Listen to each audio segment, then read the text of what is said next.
13 in conference play in the Western Conference. The OKC Thunder is only 35-11. They're neck and neck with the supposedly best team, right? They have injuries all season. They just got the Luka Doncic trade.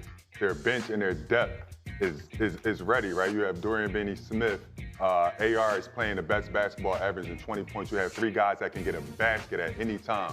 LeBron James' IQ is through the roof, and now he has possibly one of the best playoff scorers in the league. Yeah, no, I mean, Luka Doncic, we were talking this morning, has he ever had a teammate who could score the way Doncic does in the playoffs? Maybe peak Kyrie in Cleveland, but even that, maybe not. They're the scariest duo in the NBA when it comes to a playoff series. Wouldn't they be the scariest duo in the NBA to play in a playoff series? Because as we've talked about this before, when you power rank the star players in a series, the team that has the most, the top players, they're going to win the series, or at least they're supposed to. And that's what the Lakers have. And the supporting cast is what everybody's going to watch, is do they have enough guys that can knock down those kick-out threes, the space threes, that are going to allow their offense to continue? Because they have defenders. They have really good wing defenders. You mentioned a couple of them, Marcus, that they can switch. They can do everything you want.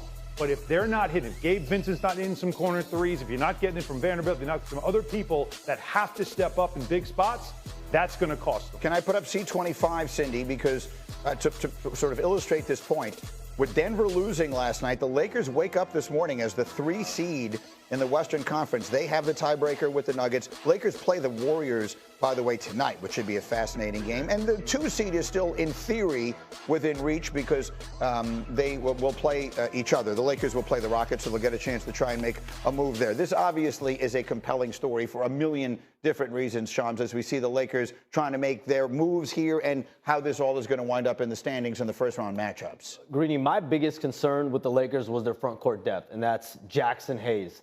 That at the trade deadline, that was the issue, and that's something that the Lakers themselves acknowledged. Like, we have a gaping hole. Rob Pelinka makes the trade for Mark Williams. They rescind it. They don't get Mark Williams. But Jackson Hayes, like the way he's played the second half of the season, I look at it, that's the Luka Doncic effect to me. The way he makes guys around him better, especially big men, that's a massive, I think, sign for them. Positive sign. But where's that depth coming into play? Watch all that Derek Lively film. Just do what he's doing, right? So if you, Marcus, were going to bet that, I don't even know where you live, but wherever your palatial estate is, if you were going to bet it on one team to come out of the Western Conference this year, which one would you pick? I'm going to stay with the Lakers. I have to go You're going to pick the Lakers. I'm going to stay with the Lakers. Luka Doncic, what he done last year, right? Kyrie was a big part of that team, but Luka Doncic basically put Dallas on his back and carried them to the finals, right? He, like we talk about the big guys, he made them good. He throwing lobs to the rim. Jackson Hayes is benefiting, and you're seeing peak Jackson Hayes when Luka Doncic got to the Lakers, right? He knows how to put these guys in the right position. Jackson Hayes is shining right now. Man. He's great. Listen, and then, oh, by the way, LeBron James. How about the role that he plays in all of this? I'm watching LeBron James looking fresh at the ends of games. Obviously, the groin injury is one thing, but looking fresher at the ends of games because the pressure is not on him to handle the ball for the previous 46 minutes. And defending all 5 positions when doing things, even at the age of 40, that very few players in history could do. We're seeing a guy that LeBron James can get off the ball, like you said earlier, and Luka Doncic can control the game. He can get in transition. He can post up. He can switch, right? You could play him a little bit at the 5 and spread the floor and leave it open. LeBron James has a chance now to see the game in different ways and have the highest IQ, if not the highest IQ in the NBA, to be able to put himself in these positions with a guy like Luka Doncic controlling the ball, along with AR. He's playing really well, 20 points a game. He's going to have the 3rd best defender guarding him. So, listen, the floor will be wide open, and then it'll just be interesting to see how we get. Austin Reeves has gotten so good so quickly that all of a sudden he's just known by his initials. AR. Right? AR. I remember when he was Austin Reeves. Yeah. Now all of a sudden he's he just earned AR. that. He earned that. But in first reference, he's now that, right? Everybody knows what you're talking about. Exactly. I'm also fascinated real quick to see J.J. Redick in a playoff series because he's starting to show us some strategic moves that he has in certain matchups during the regular season that he's taken a little extra serious. We have seen him come up with some game plans that are going to make some series. I don't even think he's got started yet. Yeah. Austin Reeves, J.J. Redick, very, very true golf buddies. Yeah. And that has carried over to the basketball court. Yeah, that's exactly right. I tell you, the one thing about J.J. taking this job, it's a lot harder to get him to get a tee time. It used to be a lot easier when they he was can align their working here. schedules, though. Sunday at the Garden, and Alan, you celebrated it with him in the most appropriate fashion.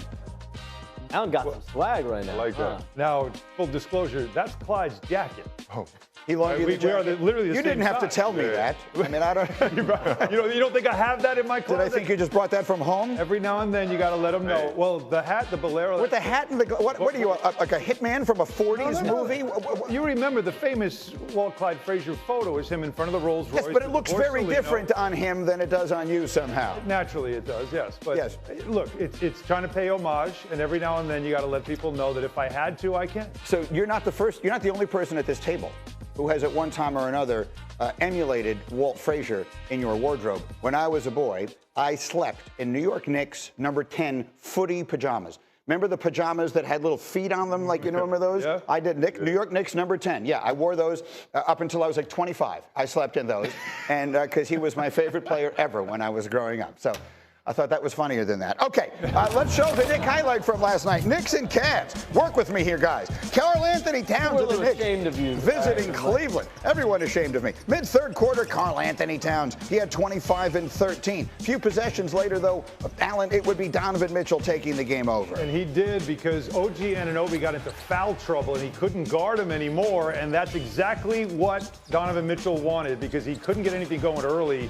But man, did he get it going late. Yeah, he had 9 points in the third quarter. The Cavs turning a deficit into a lead, and he nails the step back two there. The Cavs a 6-point lead going into the fourth quarter, and then more from Mitchell in that fourth as the Knicks continue to struggle against the top teams in the East. The issue has been for them the depth, because when you get to the bench, you can't match up. Cleveland's got a great bench, even without Ty Jerome. They just bring in guys. DeAndre Hunter, impact player that they picked up.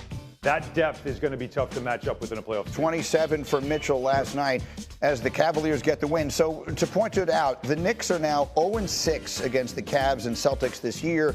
They've lost those games by an average of 21 points. 4 of their 5 worst losses this season have come to Cleveland and Boston. And the bad news, look, the Knicks are having a very good year, but the bad news is it's Cleveland and Boston they're going to have to deal with if they're going to do anything substantial this year. In the reverse order, they would get Boston in the second round. That's just the way this thing is going to line up if both those teams get out of there. And you have concerns about the Knicks, and what are they? First of all, if they match up with Boston or Cavaliers, it's a nightmare, right? They don't have enough depth.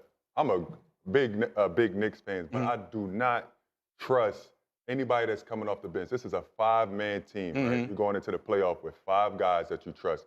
Who has confidence? Who's been there before that's coming off the bench? Who can step in if an injury does happen? Well, the one good news for that is that Tom Thibodeau never brings anybody off the bench. I remember the playoffs of last year, like all those guys were playing like 42, 43, 46, 48 minutes, so it may not matter. But that brings up a question that a lot of people in New York ask, which is, does he play these guys too much in the regular season? One of the players came out and said it. Yes, Bridges said it earlier in the season, right? Yes. It's not that it's from game 1 to game 82. Where is the in-between? When are you resting these guys to get ready? Because as a basketball player, as a guy that's been in the playoffs, the level goes up another notch. When these guys have enough injuries, if somebody go down, who comes in that he has confidence, that actually have confidence in their self? Because a lot of them haven't been playing all season. Allen, it's obviously something we've heard about Tom Thibodeau forever, going back. You're with this team day in, day out. Is that question/criticism fair? It's fair, but also understand the people you're dealing with. I mean, the Villanova guys don't want to load manage. That's a real thing. Like, you ask them to sit out a game for rest, they're not doing it. They want to play. And that is also a part of what has become their culture there. Tom Thibodeau always talks about the most important game is tonight's game. They don't worry about tomorrow. They don't worry about that stuff. They try to get as many wins as they can. That's just what they do. But is the depth thing going to be an issue because they're extremely top heavy? Yes. And that's why I feel like there's still one transaction cycle away from being a team that can contend. So, it's an issue now. Sorry to cut you off. It's almost an issue now. You have Jalen Brunson that's been out for these games. Yes, he sprained his ankle, but if it's not Jalen Brunson, if Bridges go down, if Karl Anthony Towns have to miss a game, you don't want injuries to happen because you want this Knicks team to be full and ready to go. And we haven't seen that, Marcus. Again, when you see the 0-6 against the Celtics and Cavs, we can make all the excuses about schedule, but they have never been whole, including Mitchell Robinson, who changes their defense completely. We have not seen that group yet on the floor against these teams, and the first time we might is in the playoffs. Let's talk about that transaction cycle, because you and I told you yesterday, Shams, that I walk the streets of the city and people yell at me,